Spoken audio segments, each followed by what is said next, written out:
تو اب سورہ فاتحہ کا تعارف دیکھیے کہ سورۃ الفاتحہ یہ قرآن مجید کی جان ہے، قرآن مجید کے علوم کی جان ہے.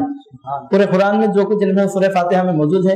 اگرچہ کہ سورہ مختصر ہے لیکن معانی کے اعتبار سے یہ نہایت دل نشین دلاویز دلیل القدر صورت ہے. اور وہ آسمانی کتاب جس نے انسانوں کی زندگیوں کا رخ موڑ دیا، اس مبارک مقدس کتاب کا آغاز اللہ سبحانہ و تعالیٰ نے سورۃ الفاتحہ سے کیا ہے. اس سورہ مبارکہ کے متعدد نام موجود ہیں. رسول پاک صلی اللہ علیہ وسلم نے کئی ناموں سے اس سورہ کو یاد فرمایا. ان ناموں میں سے ایک نام ہے الفاتحہ. الفاتحہ کا مطلب ہے کھولنے والی، یعنی جس سے قرآن مجید شروع ہوتا ہے. کھولنے والی سے مراد کیا ہے؟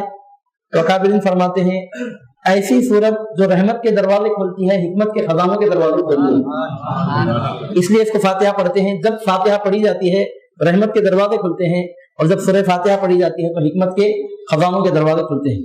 اس کو فاتحۃ الکتاب کہتے ہیں کیونکہ قرآن مجید کا اس سے آغاز ہوتا ہے. ام القرآن بھی کہتے ہیں کیونکہ قرآن مجید کے تمام مضامین کا ماخذ، مصدر، مرجع، سرچشمہ سورہ فاتحہ ہے. یعنی جو کچھ قرآن مجید میں تفصیلاً ہے وہ سب سورہ فاتحہ میں اجمالاً ہے.